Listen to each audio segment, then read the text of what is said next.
Assalamualaikum warahmatullahi wabarakatuh. Perkenalkan, nama saya Bagas Alkanaparo dengan NIM 2106608 dari Prodi PJKR UPI Fakultas FPOK. Baik, di sini saya akan menjelaskan psikologi olahraga pada bab 2. Belajar keterampilan gerak dan umpan balik hidup adalah proses belajar.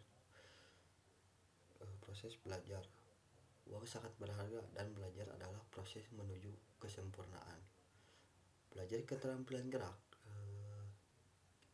memainkan peranan dalam penelitian olahraga gerak, memainkan peranan penting dalam penampilan olahraga. Faktor penentuan dalam menunjang keberhasilan proses belajar keterampilan gerak adalah pemberian umpan balik. Nah, yang pertama itu pengertian dan batasan belajar. Pada keterampilan gerak terdapat beberapa para ahli sepakat tentang pengertian belajar secara umum, yaitu ada 3 ciri pokok, yakni 1. Belajar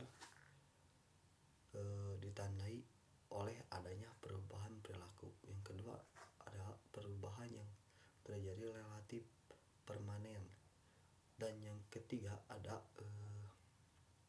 perubahan diperoleh melalui proses pelatih atau pengalaman. Belajar adalah perubahan perilaku yang relatif permanen sebagai hasil dari latihan atau pengalaman dan tidak dapat diatribusikan karena pengaruh-pengaruh kondisi tubuh yang temporer seperti karena sakit, lelah, atau obat-obatan atau proses kematangan. B, yaitu sistem penahapan dan klarifikasi. Belajar keterampilan gerak yang kompleks seperti berlangsung dalam suatu proses panjang yang menuntut upaya pembelajaran yang intensif. Ada 2 pendekatan yang dapat dijadikan rujukan untuk memahami lebih lanjut mengenai penahapan dalam belajar keterampilan gerak berdasarkan pendekatan kognitif dan sosial kognitif. Meskipun banyak ahli yang telah mengembangkan sistem penahapan belajar keterampilan gerak dari perspektif kognitif, tetapi sistem penahapan yang telah dikembangkan oleh PI dan Foster dianggap lebih jelas dibandingkan dengan sistem penahapan yang lain dan lebih banyak digunakan dalam dunia olahraga, khususnya dalam belajar keterampilan gerak. Selanjutnya ada tahapan kognitif. Tahapan kognitif ini berlangsung untuk relatif singkat dalam keseluruhan proses belajar, terutama keterampilan gerak sederhana. Yang kedua ada tahapan asosiasi. Tahapan asosiasi berlangsung lebih lama dari tahapan kognisi. Mungkin dibutuhkan berjam-jam untuk menguasai keterampilan gerak yang sederhana, sementara untuk menguasai keterampilan gerak yang sangat kompleks mungkin dibutuhkan waktu untuk bertahun-tahun.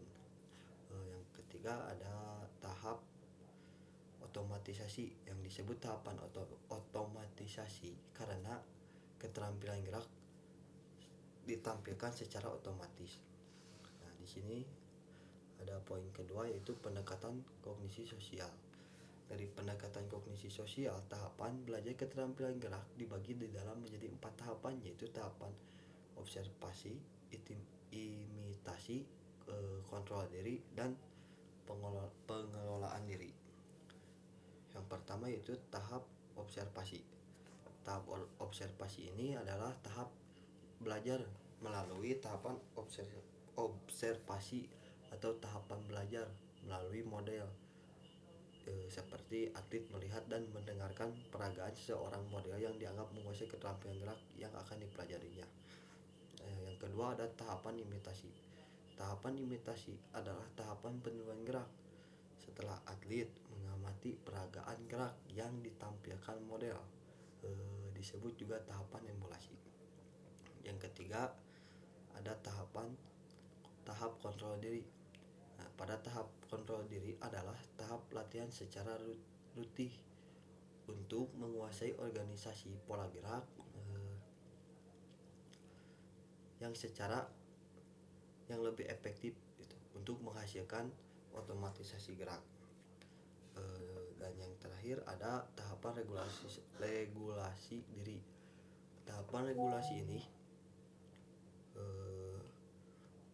tahapan regulasi diri atau pengelolaan diri adalah kelatihan yang menyesuaikan penampilan dengan perubahan-perubahan kondisi lingkungan, dan untuk itu atlet harus mengalihkan fokus latihan dari proses yang berorientasi. Dan ada yang poin ketiga itu variabel-variabel determinan. Banyak penelitian telah melakukan studi dengan variabel-variabel yang mempengaruhi keberhasilan belajar keterampilan gerak. Misalkan Jaschowski dan Smith melaporkan dua variabel pokok yang mempengaruhi belajar keterampilan gerak, yaitu variabel lingkungan yang terdiri atas subvariabel umpan balik, kondisi latihan dan penonton, serta variabel individu yang merangkum subvariabel kemampuan perseptual dan kemampuan gerak. Ada juga kesiapan belajar adalah suatu untuk kondisi pada pantas dan bisa dikuasai. Kondisi yang dimaksud terdiri dari kondisi fisiologis dan psikologis yang dapat mempengaruhi kemampuan atlet untuk belajar. Ada poin yang selanjutnya untuk umpan balik, fungsi, jenis, dan aplikasi. Pada umpan balik atau feedback merupakan salah satu aspek penting dalam belajar keterampilan gerak dan penampilan olahraga. Umpan balik adalah informasi yang diterima oleh atlet sebagai hasil proses observasi yang dilakukan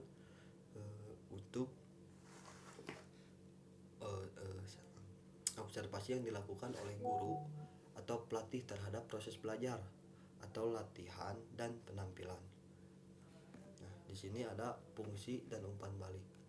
Fungsi umpan balik tersebut menurut Obrable tahun 2005, umpan balik memiliki 3 fungsi utama dalam belajar keterampilan gerak dan penampilan olahraga.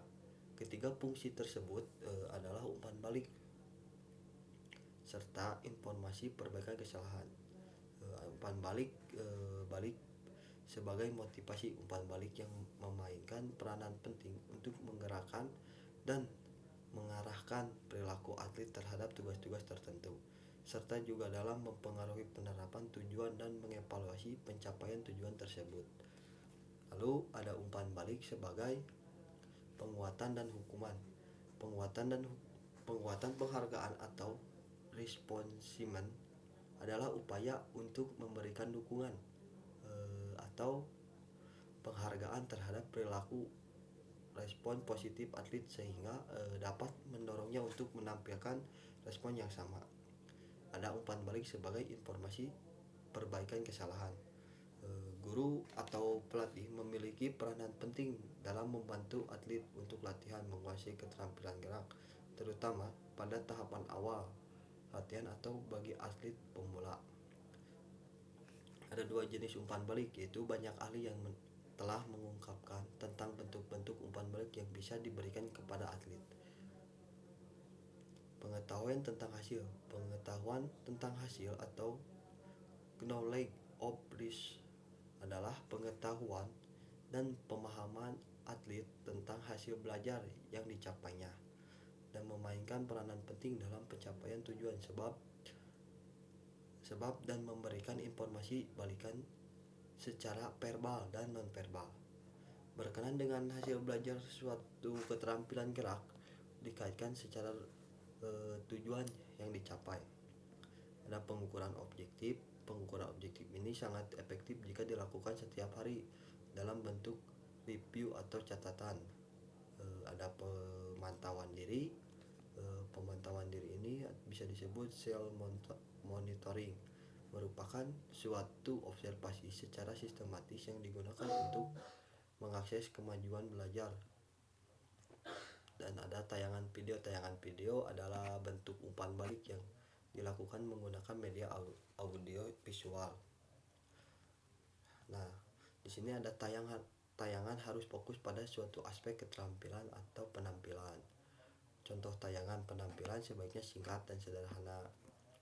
Sebelumnya melihat tayangan diulang atlet sebaiknya didorong untuk disarankan untuk melakukan analisis penampilannya.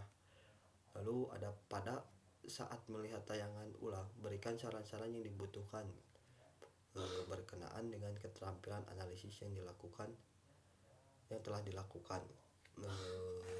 Ada juga teknik memberikan umpan balik. Ada beberapa teknik untuk memberikan umpan balik, yaitu membandingkan teknik gerakan atlet dengan teknik gerakan yang benar, memilih satu jenis kesalahan dan memperbaikinya pada waktu yang sama, menentukan penyebab kesalahan dan memberikan alternatif solusi tentang harus dilakukan atlet untuk memperbaikinya. Cukup sekian dari saya. Mohon maaf bila ada kekurangan. Wassalamualaikum warahmatullahi wabarakatuh.